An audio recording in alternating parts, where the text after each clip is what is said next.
So what about the goal? No, I'm just talking about our need to survive in this world. We are fiscal conservatives because we have common sense. Now, friends, let's face facts. Our elected officials are irresponsible. Like undisciplined children, they need some tough love. We cannot continue to vote for anyone who has supported spending our nation into bankruptcy. And we cannot afford to even vote for so-called friends who say they are conservatives, but continue to spend us into oblivion. And I'm talking about Democrats and Republicans. I suggest you go to the website of some of our so-called conservative elected officials. It can be pretty disgusting. And here I go, stepping on some toes. But I want you to go, for instance, to Congressman LaTourette's website. He's a nice guy. I know Steve. But so what? I'm done with being nice. He has over 100 press releases on his website, which covers the last 3 years. And I've got them right here. And you don't want to read it. Because it's full of bragging about earmarks. You know what earmarks are? All right? Earmarks is basically wasting your money. All right? And it's full of earmarks. And if I read them all to you, all just on earmarks, you know, you would hate it. But it's everything from fire stations and libraries and fire grants, and you know, it just goes on and on. But the one that I just have to read you, this is the one that really hit me. This goes back to August 28th of 07. Here's the headline for the press release. Interested in free stuff from the federal government? Yeah. What is he doing? He is using his position to purchase your votes with your own money. Now you tell me, who's the fool? Who's the fool if we take that bet? I know. That's politics. Politics as usual. That's the way the game is played. You're supposed to bring home the bacon, and then you get the votes. Well, that system is broken because we're broke. We don't have any money left. We are 10 years away from being Greece. I went to a seminar on financial planning recently, and the speaker announced that he was going to share with us the secret to financial management and success. And he wanted us to know the secret because it's not taught anymore in this country, and most people just don't understand it. And the secret, he said, was to simply say no. It's like the drugs, you know, you have to say no. We need to grow up as a nation and say no to our so-called leaders, no to spending money we don't have, no matter what it's for. The insanity has got to stop. We all know this. But unless we convey that to our elected officials in the ballot box, it's going to just get worse until literally we are Greece. All candidates must be asked to abandon all earmarks under all circumstances. And if they refuse, and I don't care what party they're in, they don't get my vote. Last year, Congress approved over 10,000 earmarks. Now think about it, 10,000. How many people are there in Congress? There's 100 senators and 400 and some congressmen, right? So 535. 10,000 earmarks for 500 people. It cost us $20 billion. And from 1989 to 2009, the budget deficits were in the hundreds of billions of dollars. And you might say, well, it's 20 billion here, 20 billion there. Well, to me, that's real money, particularly when we don't have it. Obama's current budget will double the publicly held debt in the next 10 years. Interest costs, get this, interest costs by 2019, in 10 years, or less than 9 years now, interest costs will be 2/3 of the entire budget. You can't live that way, and you can't have a country operate that way. The Government Accounting Office recently classified half of all government credit card purchases as improper, fraudulent, or embezzlement. Half. Say that again, please. Half of all government credit card purchases were classified by the GAO as improper, fraudulent, or embezzlement. This includes things like state dinners, gambling, mortgage, liquor, lingerie, Hawaiian vacations, you know, things we all need to have in the federal government, of course. Get this. The credit card, the federal government uses credit cards, as you might imagine. God only knows how many credit cards are floating around in the federal government's hands. And, of course, credit cards you have to pay at the end of the month. We all know this, right? What happens if you don't pay your credit card? Take it away. There's a penalty, right? There's interest. Last year, the federal government was late on its credit card 20% of the time. Hundreds of millions of dollars just on late credit employees. Oh, jeez. Who's running that show? The Securities and Exchange Commission spent $3.9 million rearranging its furniture. And Washington spent, get this, How much? $3.9 million. I just want to make sure everybody else heard that too, because it's huge. Well, get this. Washington spent $2.6 million training Chinese prostitutes to drink more responsibly on the job. Wait a minute. I don't know exactly what that entails, and I'm not sure I want to know, but it's out of control. Yes.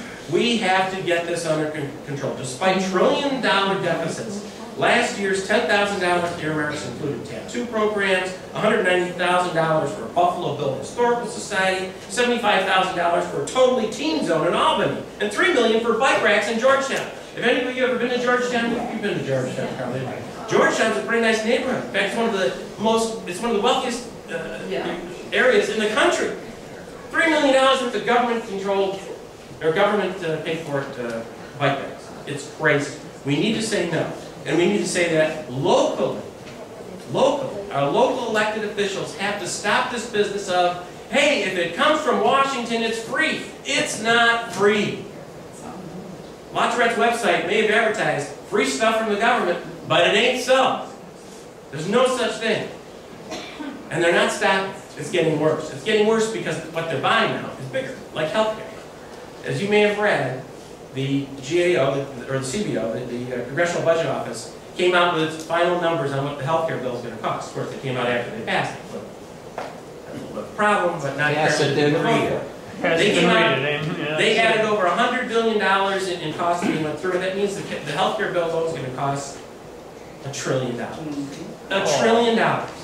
But the president told us it was going to be under 900 million. Yeah. 900 million. Yeah. Well, you know, to me, forcing people to buy healthcare is unconstitutional. But even if healthcare is a good idea, we don't have the money. And we certainly don't have the money in the situation where we have 10% unemployment. Cap and trade, another expensive idea. Congress and Obama are determined to impose this on us to curb global warming, which is really now apparently global cooling, according to the expert, but that's not going to stop anybody. And when they impose these impositions, it's going to destroy our economy. It's going to place a hidden tax on everything you do. Just last week, Senator Lieberman and Senator Kerry, one of my favorite guys, they came out with the compromise cap and trade bill. Now, you know, you read that headline, the compromise cap and trade bill. Who are they compromising with? You know what they're compromising with? The government. They claim that the EPA, the Environmental Protection Agency, is going to initiate these regulations, whether we have a cap and trade bill or not. So to protect ourselves from our own government, we have to pass a bad bill which isn't quite as bad. This is, you know, this is like Frankenstein's monster. First you create it, and now it kills you. Well, we can't let this happen. And I will not be afraid of my own government. Cap and trade is going to destroy industry. It'll drive up costs for everything. Get this. It's anticipated that if cap and trade is passed, food costs will go up 28 to 57%. Food, just food. Well, you got to ship it. It's a disaster. It's a disaster for our liberty, and it's a disaster for our economy. And then there's the Employee Free Choice Act. You guys have heard of this? Oh, yeah, right. There's nothing free about that. Also known as card check.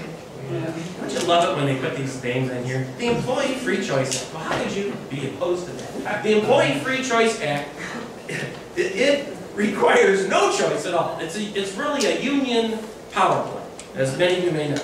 Today, get this, 52% of all union members are government employees. You know, in the real world, in the world where people actually have to pay their own bills, not like the government, union membership is way, way down. But in the government world, where they're using your money to pay for the employees, who, by the way, then vote for that same government, in that world, government or union employees is on the rise. The average government worker in this country makes just under $40 an hour when you add in the benefits and so forth. The average private sector worker makes under $30 an hour. Now, I happen to be Bainbridge Township trustee. And we had some discussions recently about compensation. I won't get into too many details, but I'll just tell you this. I asked the question, when was the last time we had an employee actually quit? Nobody ever quits. Why? How could they possibly quit? These are great jobs. These are great jobs with very good pay and wonderful benefits. Well, God bless it, but we can't afford it, and we have to get that under control. And this card check is going to do exactly the opposite. It's going to increase unionization everywhere, but particularly in government. And the worst thing about card check, or one of the worst things certainly, is there's no secret ballot. And you may understand this, but bear with me a moment. It actually makes the secret ballot illegal. Where does that come from? You have to sign a card saying whether or not you want to join the union, but you do that in the context, in front of the union organizer. And is it some nice pristine office at work? No, no, no. He can come to your house at night, maybe with his buddies and a baseball bat, and ask if you want to sign. Don't bring a baseball bat to gunfight now. I'm with you on that.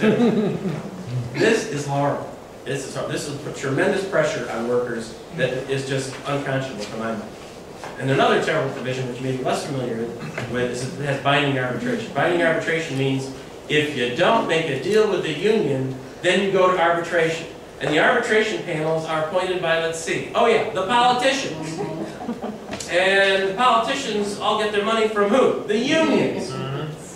I've been involved in binding arbitration. You might as well just go home. It is tremendously skewed towards the unions. So what do we get out of this? We get more unions, and we can't negotiate fairly on the contracts. This is a terrible provision.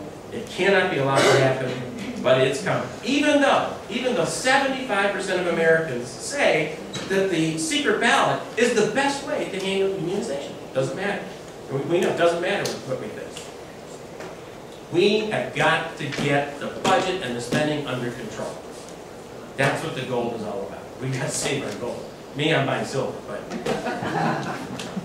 so God and gold and guns.